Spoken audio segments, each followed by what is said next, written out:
palitokea na mvua na upepo mkali sana ambao wenyewe uliweza kuasili maeneo ya kijiji kwa asilimia kubwa.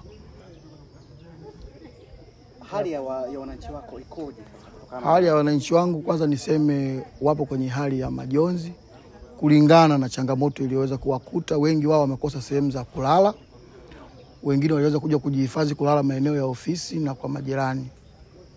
Ombi lako kwa serikali, kuna madhara yote ambayo madhara yaliyotokea? Kuna baadhi kama mwananchi wawili hadi watatu walifika kituo cha afya, walikuwa wameangukiwa na tofali kwenye miguu na mwingine kujeruhiwa kwenye miguu. Kwa hiyo wote wanaendelea vizuri, lakini wameendelea kupata tiba kwenye kituo chetu cha afya cha kata Iragua.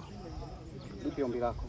Ombi langu kwa serikali ni kupata msaada kwa wananchi ule ambao wenyewe unawezekana, kwa sababu asilimia kubwa ya watu hao wote kwa sasa wanalala kwa majirani, kwa sababu nyumba zao zimekatika zote mpaka kufikia chini kabisa, yani mpaka dikuta zimebomoka.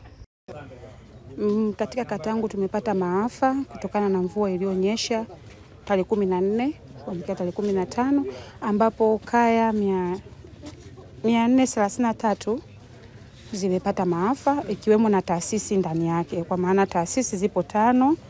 Kuna msikiti wa Namhanga, shule ya sekondari Iragua, shule ya msingi Namhanga, ofisi ya kijiji Kidugalo.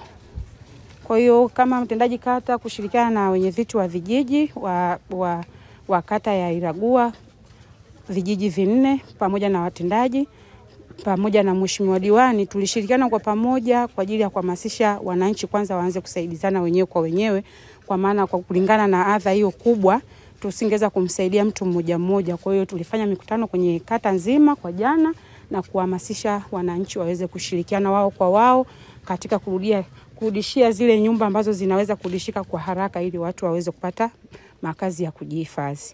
Na naitwa Salim Alaudin Hasham, mbunge wa jimbo la Langa. Nilipokea taarifa ya maafa yaliyotokana na upepo na mvua yaliyotokea katika kata ya Iragua katika vijiji vyote 4, na maafa yale yalikuwa yameleta madhara tofauti. Kuna watu ambao kiukweli mpaka sasa hizi hali zao ni mbaya.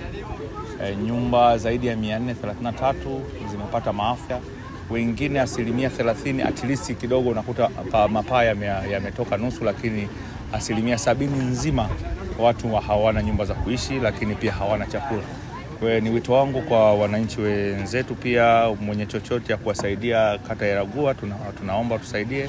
Lakini ikiwa kama mheshimiwa mbunge nilipita, lakini zoezi la kwanza ambalo niliamua kulifanya ni kuwapatia chakula katika kaya zote 433 kwa kupelekea kiroba cha sembe katika kila kaya. Lakini pia bado tunawasiliana na mkuu wa mkoa na mkuu wa wilaya, kwa sababu janga limekuwa ni kubwa, tuone ni jinsi gani tunaweza kuwasaidia ndugu zetu ambao wamepatiwa maafa haya.